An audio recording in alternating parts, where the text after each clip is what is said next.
नमस्कार, मेरा नाम सागर कुमार है और आप न्यूज़ हाट देख रहे हैं। देखिए, इस वक्त हमारी मौजूदगी भारतीय जनता पार्टी के प्रदेश कार्यालय में है और मेरे ठीक पीछे जो मंच है वहां पर देखिए कि जो नवनियुक्त प्रदेश अध्यक्ष संजय सरावगी हैं उनको लोग अभिवादन कर रहे हैं, उनको पुष्प गुच्छ दे रहे हैं, उनसे बातचीत कर रहे हैं, फ़ोटो लिया जा रहा है। और देखिए, इस वक्त हमारे साथ बातचीत करने के लिए भारतीय जनता पार्टी के नेत्री किरण प्रभाकर जी मौजूद हैं। मैम, बहुत स्वागत है आपका। बहुत बहुत धन्यवाद। मैम, कैसे देखती हैं नए अध्यक्ष, और कहा जा रहा है कि अब भाजपा युवाओं पर ज़्यादा भरोसा कर रही है।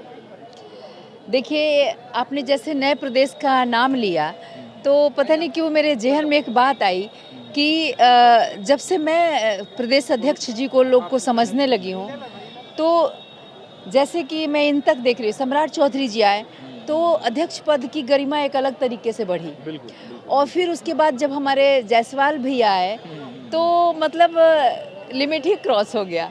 मतलब भाजपा ने वो इतिहास रचा जो कि आज हर जगह सुना जा रहा है, समझा जा रहा है।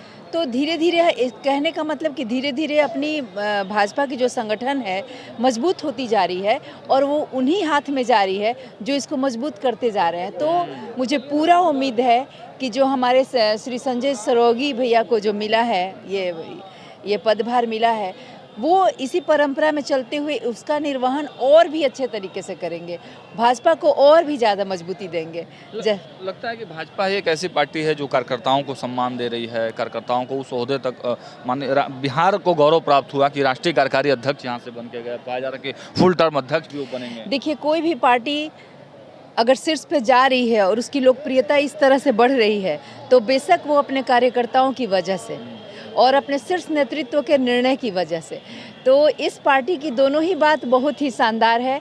इस पार्टी के शीर्ष नेतृत्व जो हैं योग्यता, क्षमता, समर्पण देख करके उनको आगे बढ़ाते हैं और ये कार्यकर्ता जो कि दिल, जान, आत्मा लगा के अपनी पूरी ज़िंदगी देते हैं इस पार्टी को, और उसी की बदौलत आज भाजपा न सिर्फ इस देश की बल्कि इस पूरे वर्ल्ड की सबसे बिगेस्ट पार्टी के रूप में उभर के आई है। कार्यकर्ताओं में भी ये तो रहता होगा कि भाई हम ये बन जाए, हम ये बन जाए, एक होड़ तो रहती ही होगी आपस में। बेशक देखिए, क्या है कि अब एक कार्यकर्ता है तो वो किस लेवल के कार्यकर्ता की बात कर रहे हैं।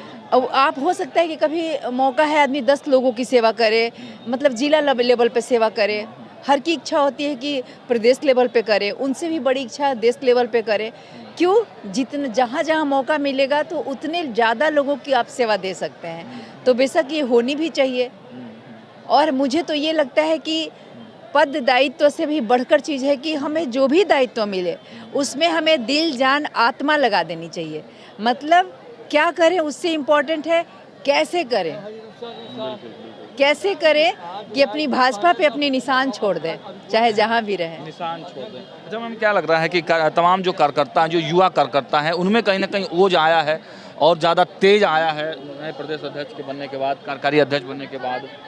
इस तरह की चर्चाएं हो रही हैं कार्यकर्ताओं के बीच में। बिल्कुल बिल्कुल। युवा है तो उत्साह है, जोश है, उमंग है। युवा में, जवानी में ही तो सब है।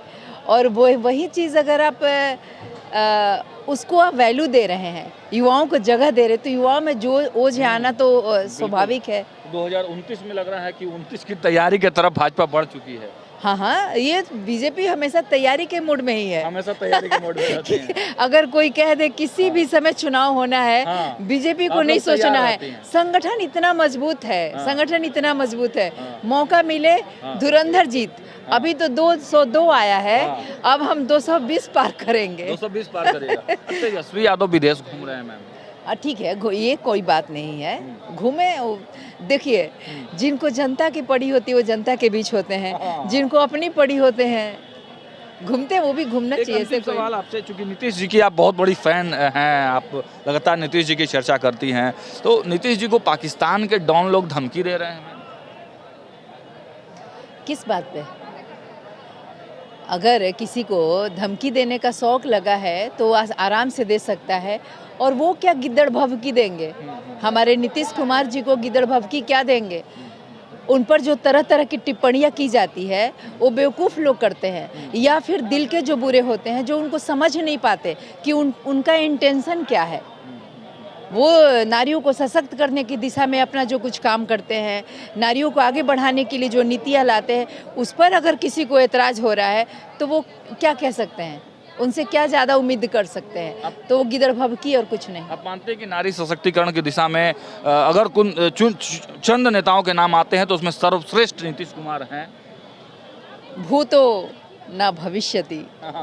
नीतीश कुमार जी ने तो जो कर दिया, सागर जी, खासकर महिलाओं के लिए मैं बोल रही हूँ कि किसी नेता ने ऐसा सोचा नहीं था अभी तक, जो उन्होंने करके दिखा दिया है।